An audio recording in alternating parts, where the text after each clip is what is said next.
Tere! Mina olen doktor Ilmar Kaur. Selles loengus tuleb juttu teise tüübi diabeedist ja bariaatrilisest kirurgiast kui diabeedi ravivõimalusest. Lisaks räägin sellest, miks võib operatsiooni järgselt veresuhkur minna liiga madalaks ja mida sel puhul ette võtta. Normaalseks peetakse tühja kõhu veresuhku väärtusi vahemikus 3,9 kuni 6,1 millimooli liitris. Madalama väärtuse korral tekib seisund nimega hüpoglükeemia ja kõrgema väärtuse korral hüperglükeemia. Kui hüperglükeemiat on organism võimeline mõnda aega taluma, siis hüpoglükeemiat mitte. Kooma võib tekkida veresuhkru väärtuste korral alla 2,7 ja ajusurm, kui see on madalam kui 1 millimool liitris. Keskne roll veresuhkru regulatsioonis on kõhunäärmel.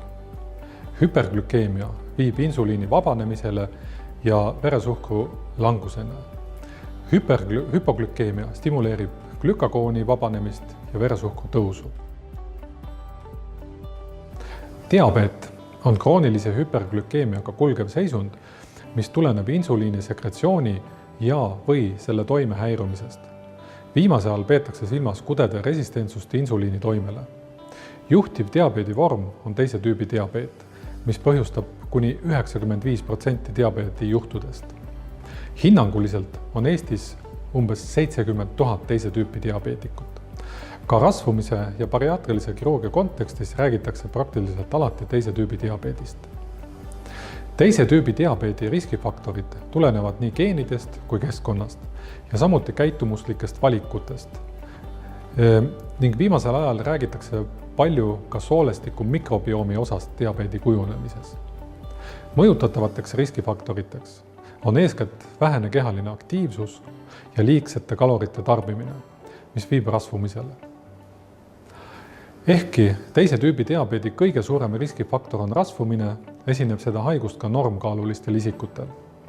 Haiguse kulg ning progresseerumise kiirus erinevatel patsientidel on väga suurte variatsioonidega ning seetõttu on viimasel ajal ilmunud käsitlusi, mis vaatlevad erinevaid teise tüübi diabeedi kuluvariante kui eraldiseisvaid haiguseid. Teise tüübi diabeet on progresseeruv haigus, mille eelsed muutused on jälgitavad ammu enne veresuhkru kõrgenemist haiguslike väärtusteni. Esialgu suureneb kudede insuliiniresistentsus, seejärel vastusena insuliini produktsioon kuni kõhunäärme nii-öelda läbipõlemiseni, mil tekib välise insuliini ehk insuliinravi vajadus.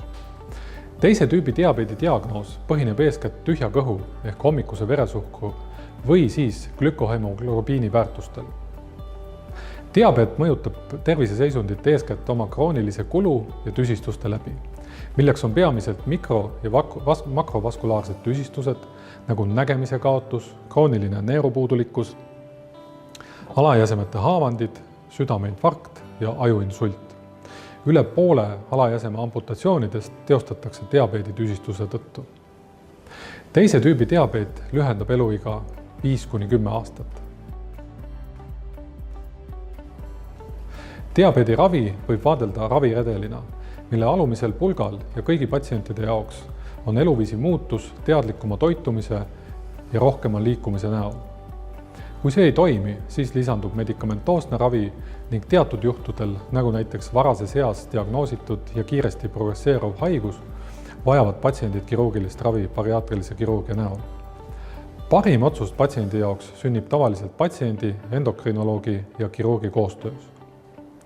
Võrreldes omavahel medikamentoosset ja kirurgilist ravi on viimane ülemuslik. See tähendab, et opereeritud patsiendid saavutavad diabeedi täieliku remissiooni või leevendumise suurema tõenäosusega kui medikamentoosselt ravitud patsiendid. Kirurgilise ravi täpsed toimemehhanismid on ebaselged, kuid võimalikeks põhjusteks peetakse kehakaalu langust ja sellest tulenevat paremat kudede insuliinitundlikkust, suurenenud insuliinisekretsiooni, muutuseid seedetrakti mikroflooras ja sapphapete ainevahetuses. Kuigi kirurgia võib viia täielikule diabeedi remissioonile, mis püsib aastaid, siis aja jooksul siiski remissioonis olevate patsientide hulk väheneb ja diabeet võib taas välja ilmuda. Seetõttu on väga oluline jälgida patsiente diabeedi võimaliku taastekke osas ka edaspidi. nii Eesti bariaatrilise kirurgia kui Eesti diabeediravijuhend soovitab määrata ka neil patsientidel, kelle diabeet on peale operatsiooni remissioonis vähemalt 1 kord aastas glükohemoglobiini väärtus. Hüpoglükeemia episoodid peale bariaatrilist kirurgiat võivad tekkida nii diabeetikutel kui mittediabeetikutel. Eelneva diabeedi korral on madalad veresuhkru väärtused tavaliselt seotud endise diabeedi medikamentoosse ravi jätkamisega olukorras, kus kudede insuliinitundlikkus on kaalulanguse järgselt oluliselt paranenud ja ravivajadus vähenenud. Lahenduseks on ravi ülevaatamine või sootuks lõpetamine. Mittediabeetikutel on hüpoglükeemia põhjuseks kõhunäärme ülemäärane insuliinisekretsioon vastusena veresuhkru tõusule söömise järgselt. See seisund esineb vähem kui 1% opereeritutest, tavaliselt on need bypass meetodil opereeritud patsiendid. Seisundi raskusaste on erinev, kuid raskematel juhtudel tekib neuroglükopeenia koos teadvuse kaotuse ja koomaga. Tavaliselt ei teki postprandiaalne hüpoglükeemia kohe, vaid aastaid peale operatsiooni. Süsivesikute, eriti lihtsuhkrute tarbimise järgselt tekivad sümptomid 1–3 tundi hiljem. Selle taga on arvatavasti süsivesikute rikka toidu kiirem liikumine peensoolde ja glükoosi massiivne imendumine sealt, mis vallandab ebaadekvaatselt tugeva insuliini vastuse. Hüpoglükeemia diagnoosimiseks on vaja mõõta veresuhkru väärtust sümptomite tekkel. Praktikas on selleks kõige mugavam anda patsiendile glükomeeter koduseks kasutamiseks ja registreerida veresuhkru väärtused hooajal ja peale seda sümptomite kadumisel. Hüpoglükeemia sümptomaatika on peamiselt seotud neuroglükopeeniaga. Higistamine, kätevärin, ärevus, nõrkus, kognitiivsed häired kuni teadvuse kaotuse ja koomani. Hüpoglükeemia on ohtlik seisund ja vajab kohest käsitlust ning ravi. Hüpoglükeemia vajab ravi koheselt. Kergemate vormide korral piisab suukaudsest glükoosi või suhkru manustamisest. Raskete vormide korral on vajalik intravenoosne glükoosi ja glükagooni manustamine.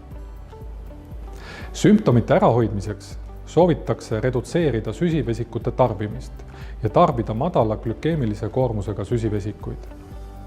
1–1,5 tundi peale sööki, see tähendab enne, kui sümptomid tavaliselt tekivad, soovitatakse veresuhkru langust ennetada väikese koguse lihtsuhkrute tarbimisega, näiteks paari glükoositableti või 100 ml apelsiinimahla näol. Kui eelnevast ei piisa, siis kasutatakse ka medikamentoosset ravi, mille eesmärgiks on insuliinisekretsiooni aeglustamine või siis süsivesikute imendumise aeglustamine. Kogemuslikult võib öelda, et sageli on ravimitest abi, ehkki sellekohaseid randomiseeritud uuringuid tehtud ja avaldatud ei ole. Nagu öeldud, on hüpoglükeemia igal juhul ravi ja käsitlust vajav seisund ning kui toitumuslike võtetega ei ole hüpoglükeemia hood kontrollitavad, tuleb patsient suunata endokrinoloogi vastuvõtule. Loengu kokkuvõtteks kordan üle olulisima. Rasvumine on teise tüübi diabeedi riskifaktor. Bariaatriline kirurgia vähendab insuliinresistentsust ja võib viia diabeedi remissioonile, kuid kehakaalu suurenemisel on oht diabeedi taastekkeks.